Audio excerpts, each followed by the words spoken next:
So the CPU we'll be using today is an i5-3570 non-K variant, as the price was cheaper and overclocking wasn't needed or wanted. It has a clock speed of 3.4 GHz and has 4 cores and 4 threads. I bought this for £25 from WeBuy UK. The motherboard is a Gigabyte GA-H61MA Dig3V and is a great socket 1155 board for the low price of £30 from eBay. The RAM I ordered was DDR3 1333 MHz RAM from CEX, and I was surprised that they sent me 2 identical G-Skill Ripjaw sticks from, again, WeBuy UK. They don't state what brand you get. I was very lucky to get these sticks. The price for each of these was £8. I decided to go for a decent cooler to cool the 3570, as we know it will be working at 100% utilisation in some modern CPU intensive games. So I went for the Cooler Master Hyper TX3 Evo, which cost £18 from Amazon. We went for a pretty standard SanDisk SSD, which was the £25 from Amazon. Also a SEAGATE Barracuda 500GB 7200 RPM drive from Amazon for £35. The fans, as I said, had to be RGB, so we went for these up here fans, which were £16 for a box of 3 from Amazon.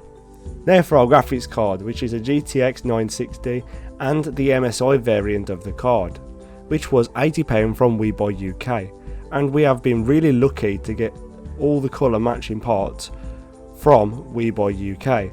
As many of you will know, the site doesn't tell you which colour or model or maker of the part that you're going to receive. To power all this, we have the Corsair CV55 80 Plus Bronze, which are great power supplies for the price, and I've never had any issues with them. This one costs £40 from ebuyer.com. And finally, to house all these parts is our case, which is the AVP Colossus, which cost us £22 from ebuyer.com. So let's get to the build.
Do you remember how you held me then?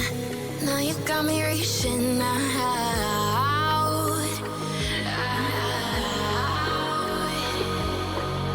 And do you see you got me falling in more times than I can get out.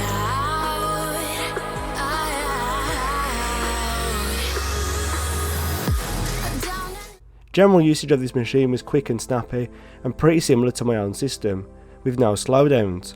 I installed Windows 10 first, and this was done very quickly, and then installing the drivers and games was great. It was really a breath of fresh air using a system that felt quick, but knowing the processor is 8 years old at this point. It really shows that this platform isn't dead yet, and is a great budget option, even in 2020. but let's test some games, as we know web browsing on this system will be easy. First up is a new and much easier game for this system to run, which is Fall Guys. This ran at medium to high settings, which is the standard settings that the game launches with on most systems, at the 1080p resolution. This gave us an average of 59 FPS, a 1% low of 15 FPS and a 0.1% low of 3 FPS. However, this 1% and 0.1% lows were only seen in the loading menus and weren't noticeable in game.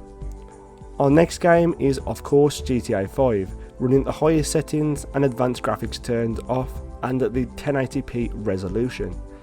This gave us an average of 59 FPS, a 1% low of 45 FPS and a 0.1% low of 19 FPS. The benchmark is a little more tasking than the actual game most of the time, so you're likely to see it near enough 60 FPS throughout the game with these settings. Our final game was Fortnite at the high settings and the 1080p resolution. This gave us an 84 FPS average, a 1% low of 0.2 FPS and a 0.1% low of 0.2 FPS.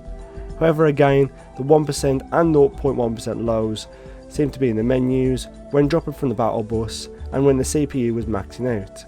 So you could probably get a solid 60 FPS if you had to cap the frame rate and adjusted the settings a bit, but overall great. So to conclude, did the PC do what it was built for, and is this a great budget option for you guys? Well, first, yes, the PC does everything it was built to. My cousin wanted it mainly to play games like Fortnite and Apex, which as you can see, it can do with ease. He also wanted it to be more powerful than Xbox One, which again, as you guys can see, it is. Secondly, I would say that the Socket 1155 platform is a good budget option, as most of the higher end chips on 1155 are on par with some newer generation CPUs.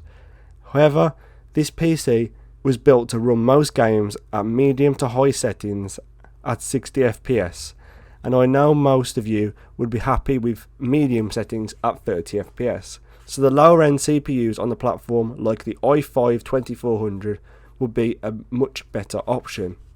Thank you for watching.